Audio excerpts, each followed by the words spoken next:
Man, they make it sound so easy, which we know it is not. Echoes in the Dust, the Blue Herons brand new single. Hello, everyone. This is W, aka William, host of the High Art on the Edge page, public event page. It's where I get to discuss with artists their craft, whatever they have come up with in terms of singles, paintings, photographs, albums, what have you. Today we have special guests. Round two of my conversation with the Blue Herons, Andy, Jossi, Gretchen DeVault. Let's welcome them into our event. How are you two doing? Good. Thank you for having us. Oh my goodness, my pleasure. Andy, how are you doing? I'm fine, thanks. Last time you and I spoke was for the release of the Churchill Garden album. Yeah. So that was a couple months ago. And how have your summers been? Let's start with Gretchen. Mine has been quite busy. We moved across the country, so just getting settled back in. And do you mind telling the viewers where you moved from and where you are now? Yep, we moved from LA back to Michigan, so we're going to be back in the Midwest. And so, how has that experience been thus far? It's been good so far. It's been, summer moving into fall. Ask me in the winter, and that may be a whole different story after 8 years of Southern California. Where the weather never changes. Yeah. And so the transition has been smooth. Very, actually, yeah.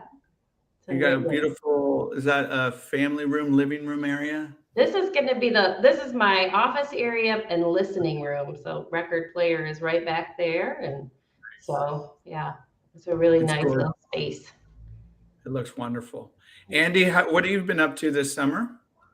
A lot of hiking, hiking in the mountains with Alps. It was quite hot a longer period, and but also quite a lot of rain.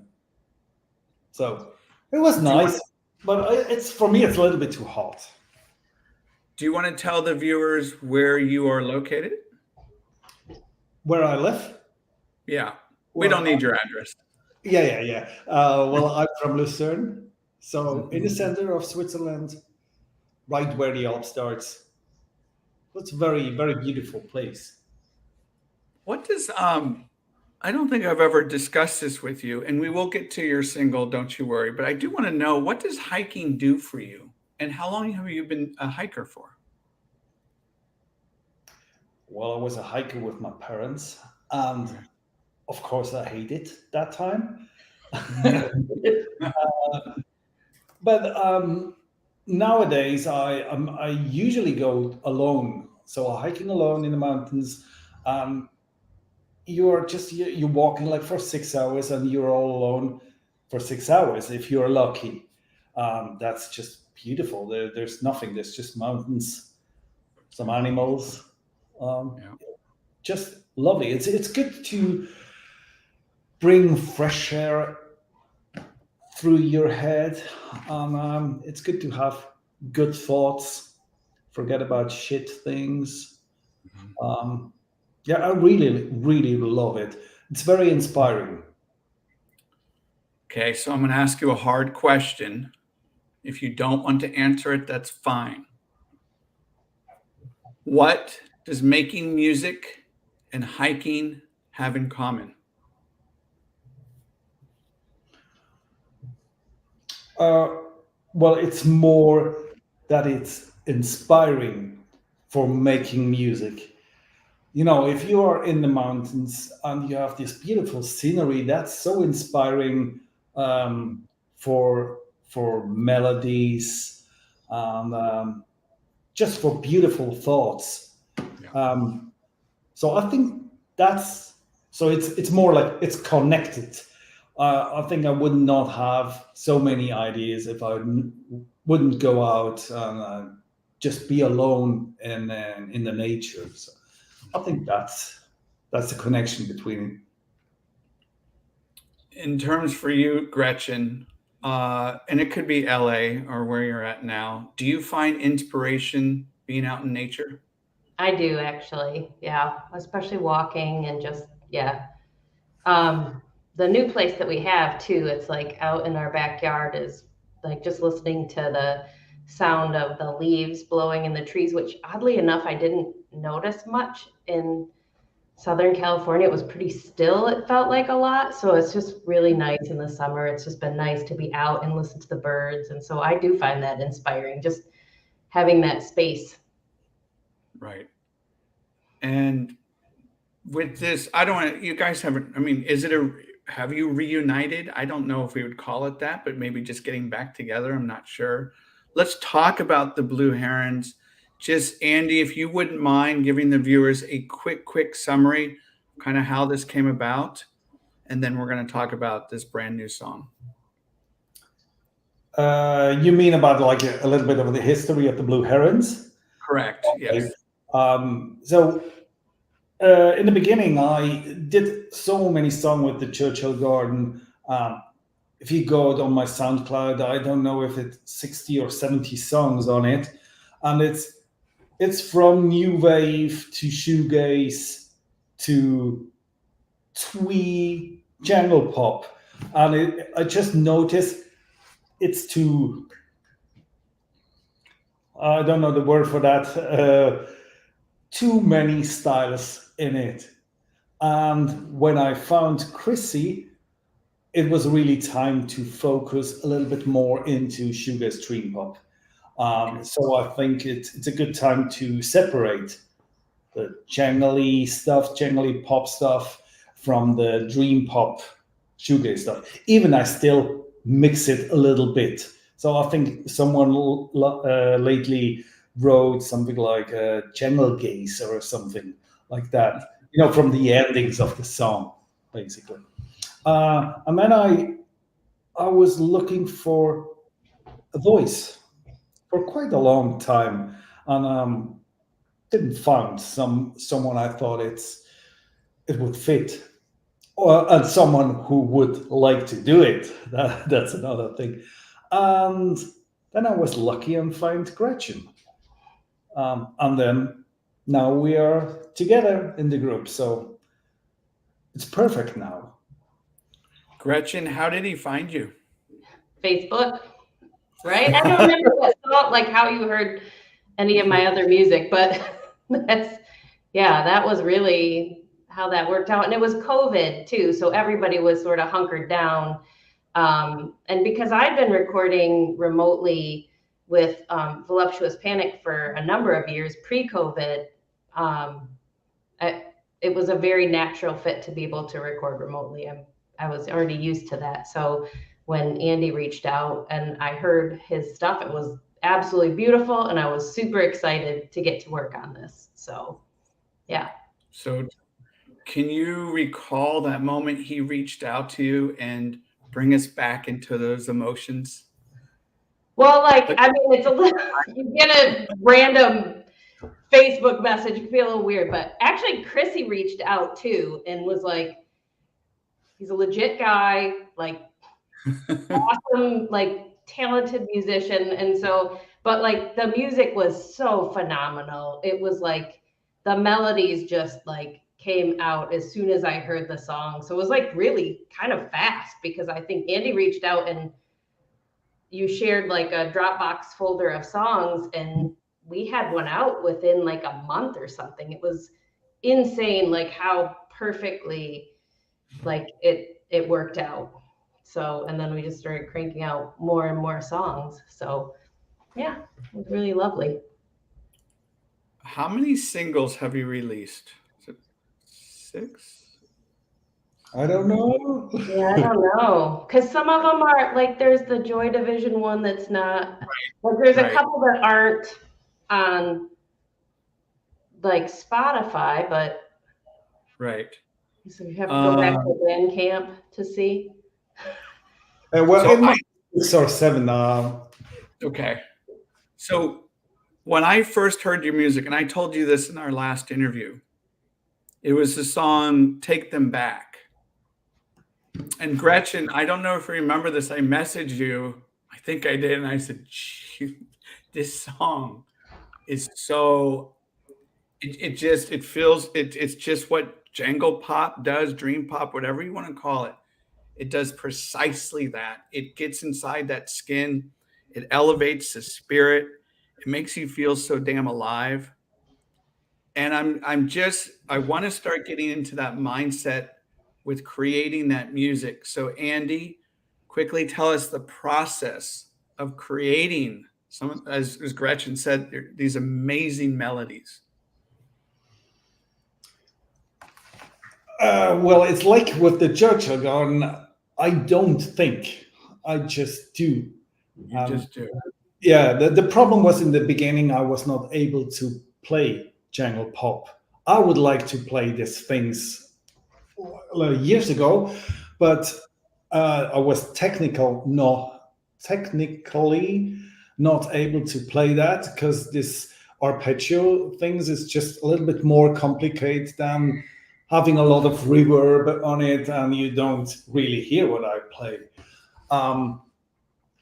But then I just play around, and when there is something that sounds nice, I follow this path.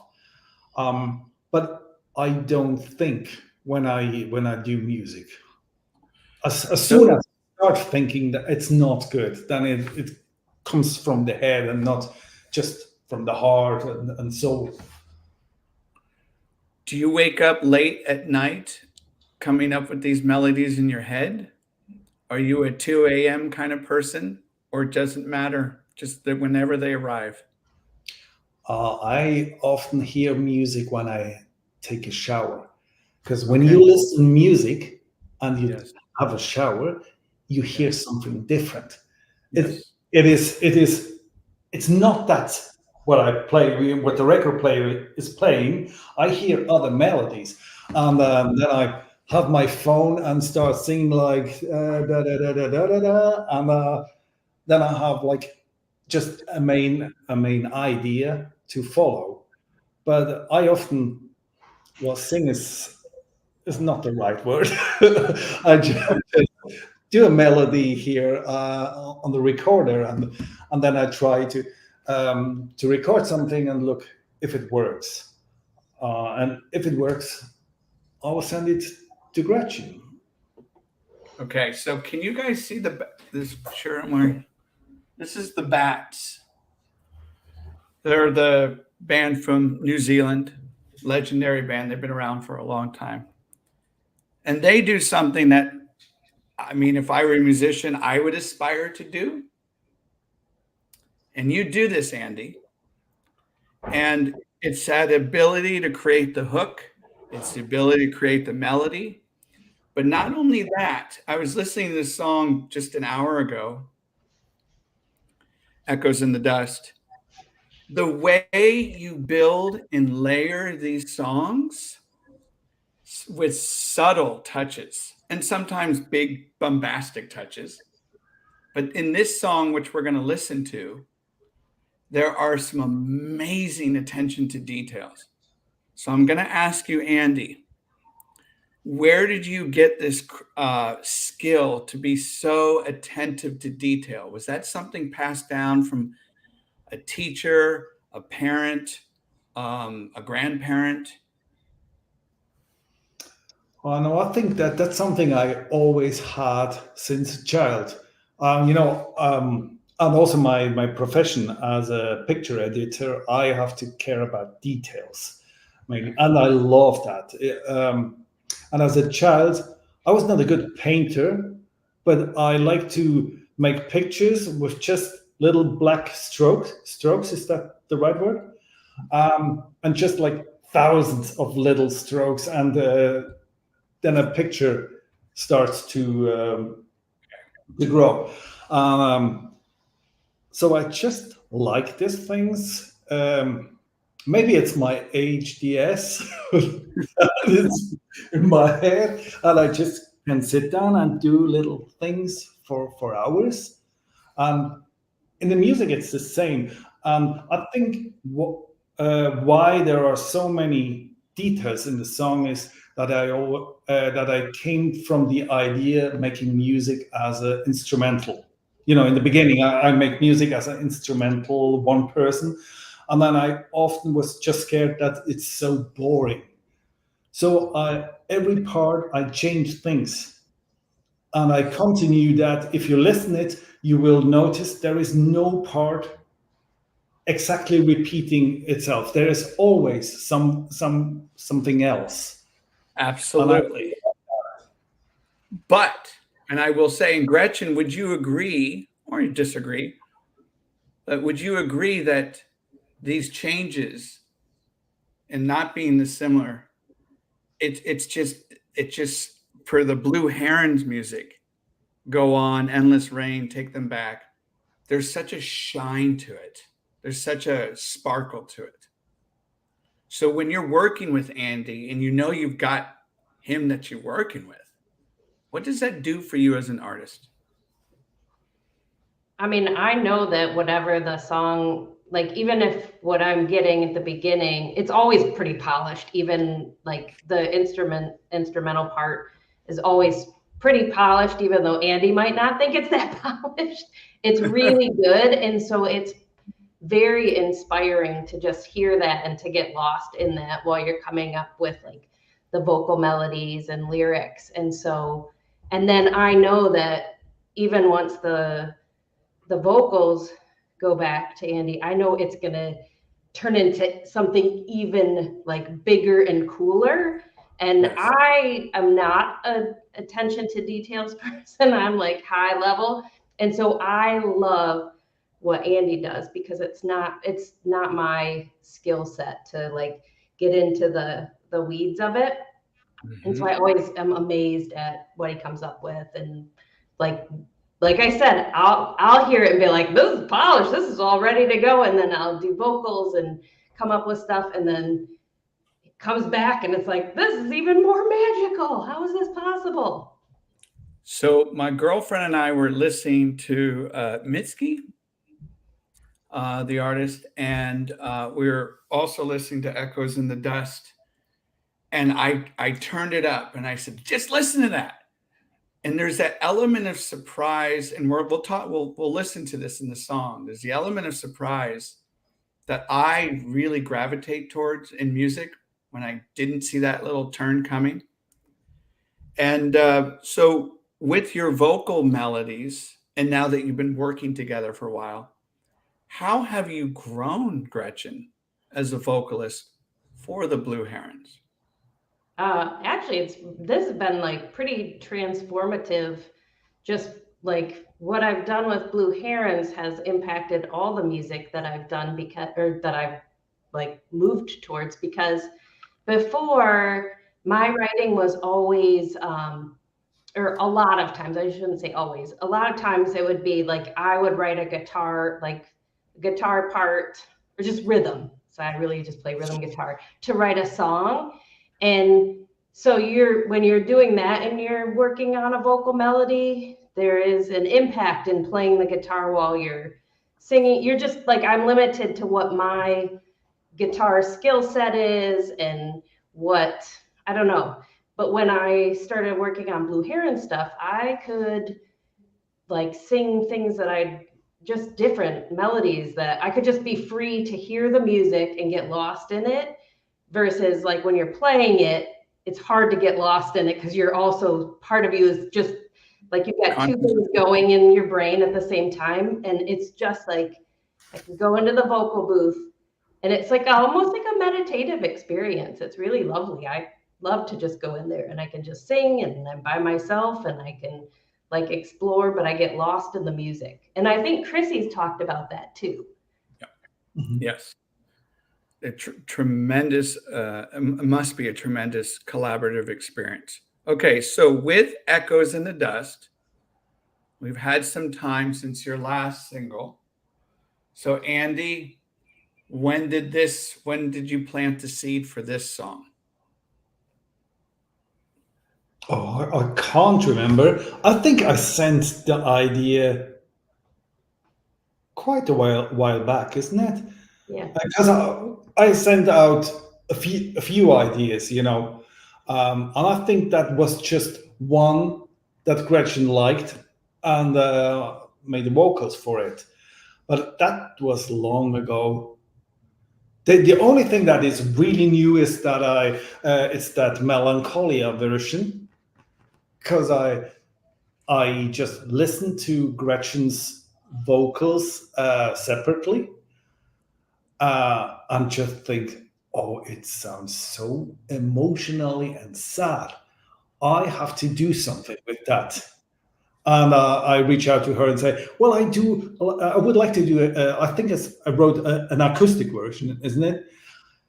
I change it a little bit, but there is a lot of acoustic guitar in it and a lot of things I can't play. So I use long time and try because I can't finger picking actually.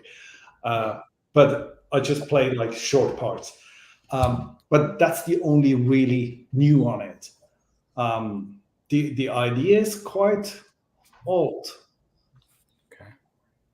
So from start to finish, I know what you just said, and I understand that. But from start to finish, how long did this song take to create? Well, the actual skeleton of the song, when I have an idea, then I'm always very fast. So it could be that it's like a Saturday and I have the skeleton. Then I send it to Gretchen, and she made the vocals, and then I think it lies in the folder for quite a while. Okay. And I just picked that to work on as the next song, and then I worked quite a while on it to mix it, combine vocals with the music. And one thing I always don't like to do, but I have to do, remove a lot of stuff, make space for Gretchen's voice. Because in the initial mix I sent to her, mostly there are more things in it than in the final mix. Okay. Well, it's interesting because in the song there's a lot of space in between verses, and after the bridge, if you want to call it, the middle eight, there's a lot of space, a lot of instrumentation where you would expect as a listener be like, okay, that's when Gretchen's coming in. Oh wait, she's not here yet. Okay, now she's coming back in. So I love that. I love how you let the music breathe like good wine, right? And I want to get into this song now. Okay, so Echoes in the Dust. With you, Gretchen, how did you try to push yourself as a vocalist for this particular song? You know what? Were I you- don't think too much about it. I just feel it on this. And this one, just all kind of, it all came together and it had a lot of meaning for me. And so it I don't know, I just was open, I guess. That's the best way to describe it. in terms of writing the lyrics? Both the lyrics and singing Okay. it. Mhm. Okay. Okay. And I can't remember if we discussed this, but writing lyrics, do they come to you naturally, or do you need to go on a long hike to find that inspiration? Both. It can be, it depends on the song. Sometimes they just show up. Like Yeah. by being open. It's sort of like what Andy was saying, where you don't think about it. You can't think about it. It's like being this open vessel almost, and then sometimes it just arrives, parts of it. And obviously you have to, it's not like everything just comes and it's perfect and stuff, but like being open. I've always tried to, in songwriting, not be open, knowing that later on I can edit, because otherwise if you start editing in your head, it'll ruin it. And so just trying to be open, I think. So on that one, I was just open emotionally and even with the singing. Yeah. Well, so can we hear the song? Yep. All right. Okay, everyone. So what we're going to do is we're going to listen to Echoes in the Dust. Feel free to drop a comment on how the song is evoking any kind of emotional response. And Gretchen, which version are you going to play here? I'm going to play the Melancholia version. Okay. Now, when I present, is it showing the? No, it's not showing on my end. Not yet. Hold on here. All right. Are you ready? Yeah. Now what I'm going to do is now I'm going to show it on my end. I need to click on this button and it should work. Okay. Okay. So hit play.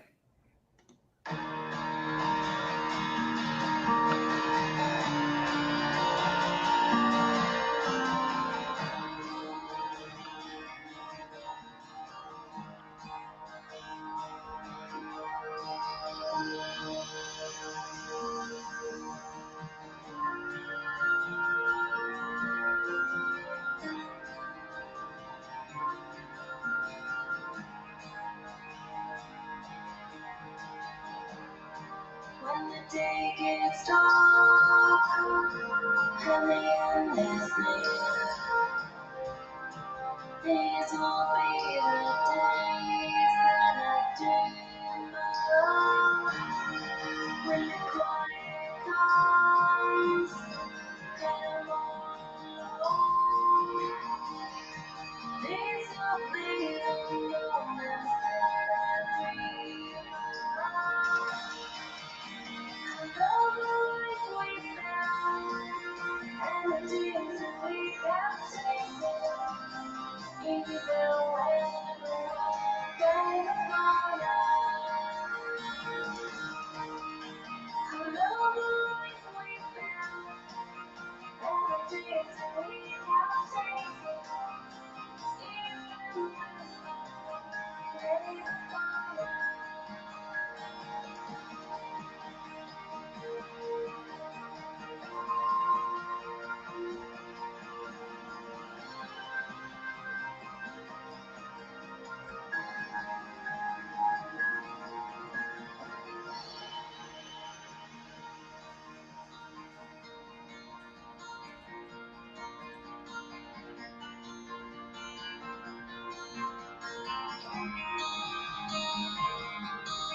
When it's all said and done, I'm all alone. These will be the days that I dream of.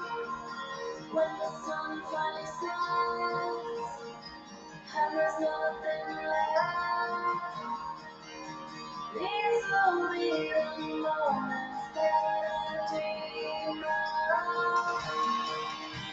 I know the life we found, and the dreams that we can take, even when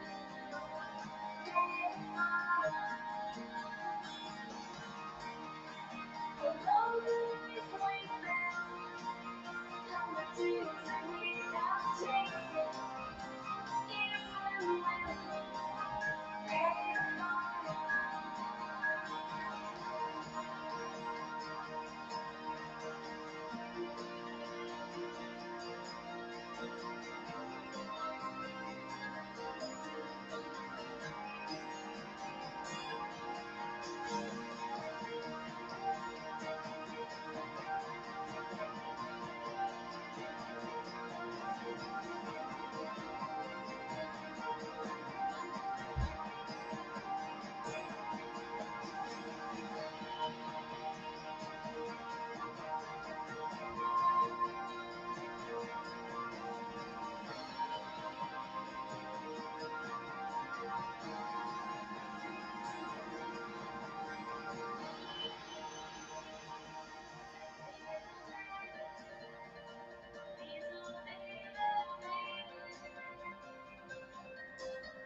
So I don't know if you saw my last comment there. Andy, do you know John Hughes? Yeah. I think he would totally embrace that sound. Okay, so we got the melancholy version there.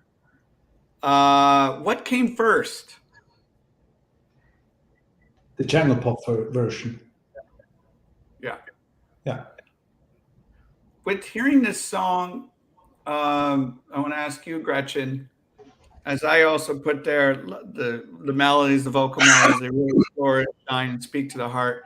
I think the last time we spoke, you were going to embark on some writing sessions or vocal sessions, something like that. I did. Did that play a role into creating the vocal melodies for this song at all? Like, did you take what you learned and applied it for this? In a very roundabout way. What I really learned in the end is that none of the, like, that's all thinking. And if you Okay. do the thinking too much, I mean, some people are really good at that, but in the end, it's about making the music that you feel, because then none of the rest of it matters. And this, I mean, the way that Andy did this is absolutely brilliant. And it would actually, because that was like all music licensing, was that the workshop thing that I had done. And this actually, Andy did not do this to make it work well for licensing, but it does speak to like that. It feels like a soundtrack, but that's not why we did it. It's just, if you write good music that makes you feel, it's going to just naturally be like that. So for me, the big learning was to let all of that go and just not even try, just make music that makes us feel, and whatever else happens. And then for you, Andy, we have to talk about the album art cover, the single cover. You've been quite well known for these amazing, incredible, vibrant artwork pieces. So, do you want to talk a little bit about Echoes in the Dust? Who is that woman? What's going on there? Well, that woman doesn't exist because this is artificial intelligence. The whole cover is made with with K. Is it also K? No, you say AI. With AI, so it's Mid-Journey and a lot of Photoshop. Wow. So especially for the Melancholia version, it's the same picture. Yeah. I work on it in Photoshop, but also all of these cats are artificial intelligent. Did you like that experience? Yes, I like it. The thing is, I have to learn to use these things because of my job, because this is eating my job. So I have to be good in that too. So I will use it as much as possible in the moment. You still need to have a good idea. Right. Like there are also in the covers, there are always details in it. If you watch the wallpaper, then you see there are herons.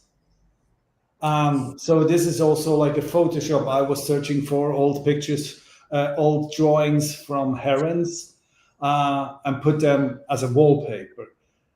So there are always little things in it. Or when you listen to the lyrics, and if you take it very, how you say, very literally, Yeah. The clock shows 5 to 12. Oh, come on. There are always little things also in the cover. If you watch careful, you will find things. Gretchen, I mean, and I know Chrissy knows this too, and anyone that works with Andy, again, it's just that creative mind. Yeah, it's amazing. And I think that the thing too is that, so Andy says he used AI, but he has so much skill. It's not like he just went, hey, Right. do this. there's so much more to it. You really need to know what you're doing, and like all of Andy's skills and all of the details that he puts into that are beyond that. Like just so that it's clear, like it wasn't like he was like, "Hey, just make this happen." But Right. he knows all the things, and he's so like he has this brilliant mind to figure out like all the details and to add all the details in, and yeah, it's really amazing. God, what a breath of fresh air. I mean, just that inspirational air to breathe in while working with somebody.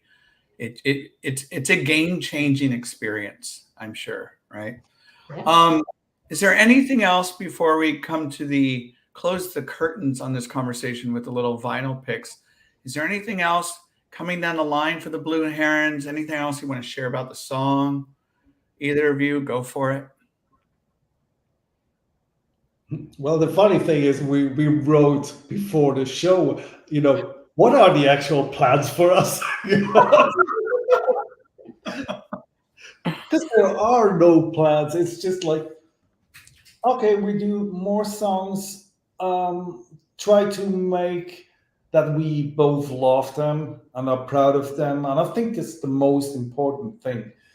Of course, I would like to do a vinyl record, but I just have the experience. It's so expensive.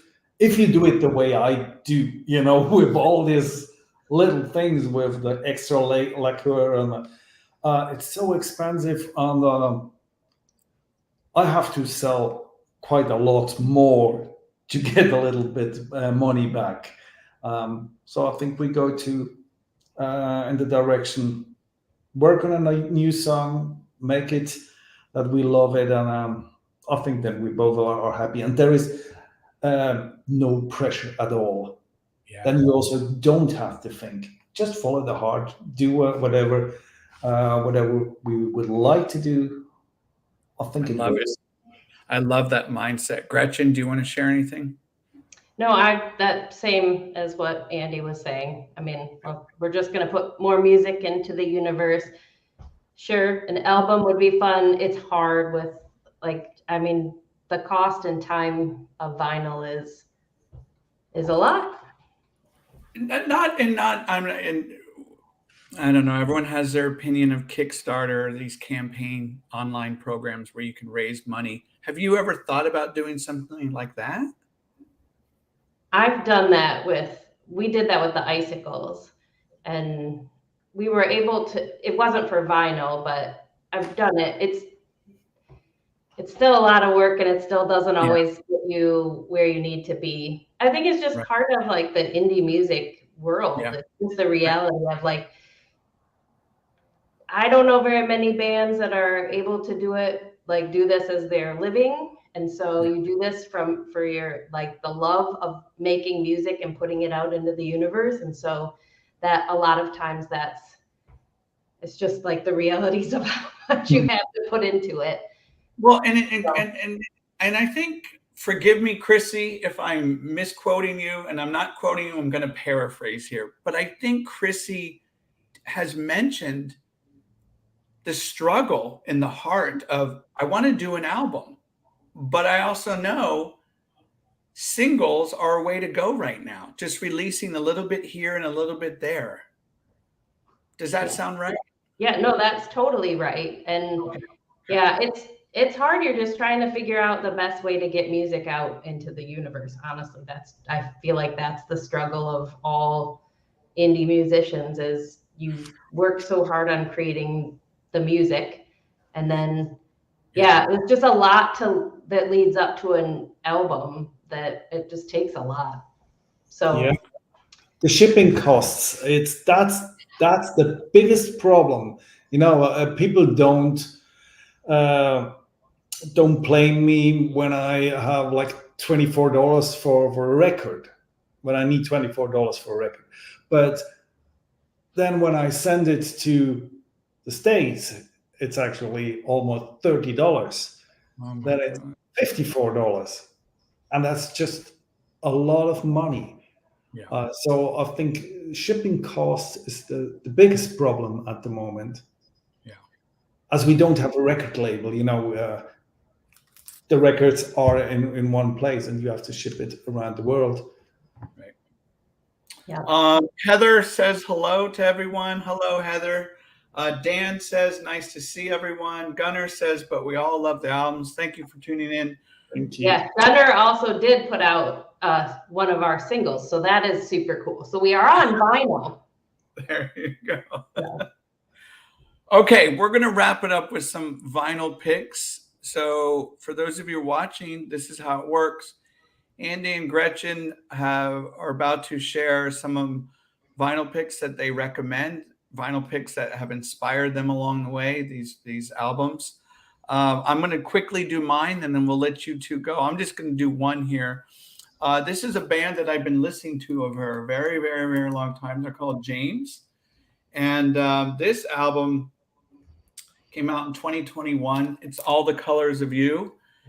And to be very honest with you, the last 2 or 3 James albums have been definitely some high moments, but some moments I'm like, okay, it's a little forgettable.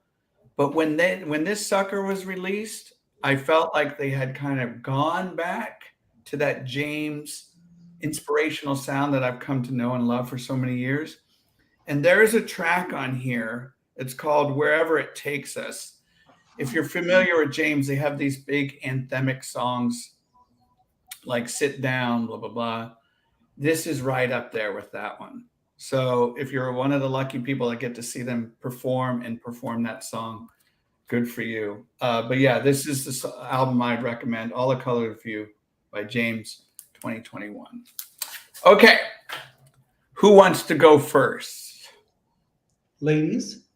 All right. By the way, I got to see James play at the Greek in LA. I think it was pre-COVID, but it was a great show. So good. All right. So my vinyl picks. You see this. This is Holiday. Okay. So this is a very obscure band, but they're fantastic. I'm like pulling from the archives here. I don't even know, maybe late 90s, mid 90s. Really beautiful indie pop. This is the other side, soft bed. Where are they from? Well, I thought they were like Harvard students at the time. They don't play at all anymore, but if you have a chance, check them out, look up Holiday. It's so lovely and has always been, they've been a band that I have always loved and just continued, like every time I listen to it, I'm like, lovely. Never heard about it. I know they played when I went to Grand Valley, they played at a coffee shop. And I was so glad that I got to see them because I still, to this day, love them and am influenced by them. So Gretchen, while Andy's talking about his vinyl picks, can you write these titles in? Yes, in the chat. Yeah, you don't have to do that now when Andy's talking. Okay. Great. You want our next one, or you want to go back and forth? No, we'll just stick with you. Okay. So I'm gonna going back to the Wayback Machine again. Is the Saltines. Also super poppy. Like this is like the essence of pop from back in the day. And this particular 7-inch has also a cover, a Guided by Voices cover, which is super cool. Nice. So, but they were on the Icicles were on Micro Indie Records. Mike Babb, who is a friend of mine, ran that amazing record label, also Drive-In Records, Micro Indie. And he put out the Saltines. So we played with them a lot back in the day. And they're still such good, catchy pop songs. I love that album cover. Yes. And this is actually Jeremy Wheeler, an amazing artist, did this. Nice. Very nice. And then, speaking of beautiful, beautiful artwork. Oh, look at that. The Churchill Garden. Wait, are you talking about this? So beautiful. I swear I show everybody that comes to my house. This is gorgeous. So you can see why, Thank you. like Andy can't do, he's not gonna do like a half-assed record. It's gonna be all the things. It's amazing. So that, but not only is it beautiful looking, it's a beautiful sounding album too. Like, Thank you very It, much.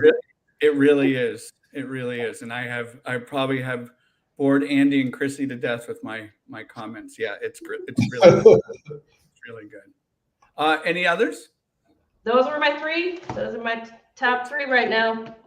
Okay, so we're gonna slide right over to Andy. Your turn. You're up. So I picked records that mostly inspired me as a guitar player, and mostly about Rickenbacker sound. Well, actually, first band, I don't know if they use Rickenbacker, but for sure 12 string. So this is the Razor Cuts. It's from Don't know.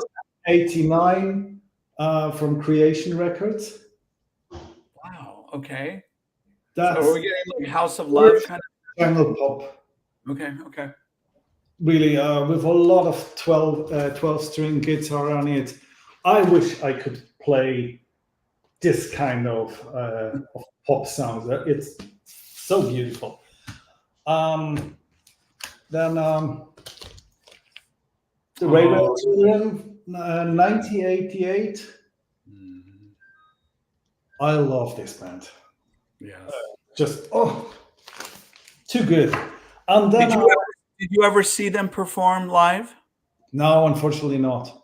Yeah. I wish. No.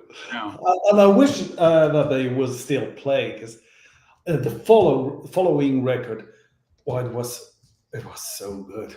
Oh, So Andy, I don't know if you're aware of this, and Gretchen, the Railway Children released an acoustic album. yeah, It's beautiful, I think. yeah, I love it. Yeah, it's really good. And then, I was not sure.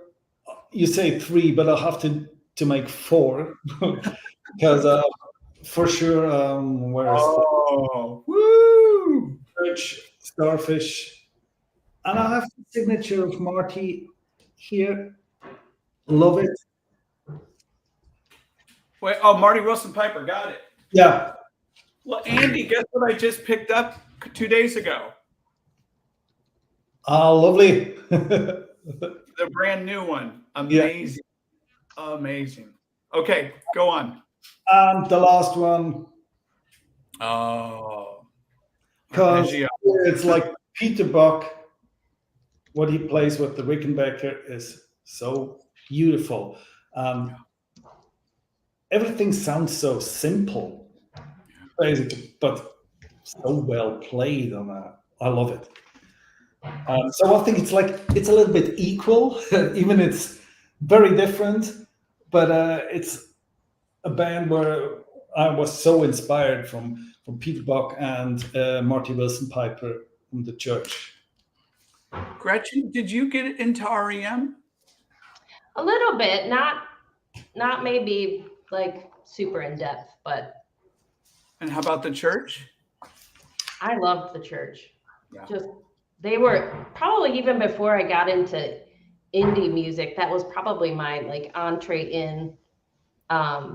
Just the guitar, it was always just like so dreamy and beautiful and unlike anything else that was out there. It's amazing. Like, so two friends of mine, and me included, we're going to do a Church retrospective. And part one is going to go from the very beginning all the way to 1995. And then we're going to let that one breathe. And then part two will be 96 all the way to the Hypnagoge album. And if you've ever seen them live, it's top tier band, right? Top tier. Thank you for sharing your list there. I'm sure we could talk extensively about those inspirations. Dan says, I love the Railway Children. and have this LP. I think Gary Newby still plays in Japan a lot. He also says, it appears Andy has all the same albums I have. I think Peter Koppes was the true secret weapon of the church. Oh, there's actually a relation between the church and the Blue Herons. As when you go through all songs, you see it's just a small title under the song. He played guitar on one of the Blue Herons track. Which one? The way you look at me. But I just write it down small. Marty Wilson Piper. Yeah. Very cool. Very nice. Little Yeah. Oh man. Oh, Gunnar says we need a record list. Absolutely. Gunnar, that's coming. Yeah, I couldn't get it to post, so. Okay. We can go back and just, it's not a problem. Okay. Gretchen, Andy, the Blue Herons, thank you so much for our second conversation. And I look forward to having more in the future. Beautiful song, Echoes in the Dust. You can find it Bandcamp, Spotify, Apple. It's all there, everyone. Thank you for tuning in. My name is W, aka William, host of the High Art on the Edge page. And always a pleasure speaking with these two creative and very imaginative artists. Thank you, too. Thank you. You. All right. Take care, everyone. You Ciao. too. Bye-bye.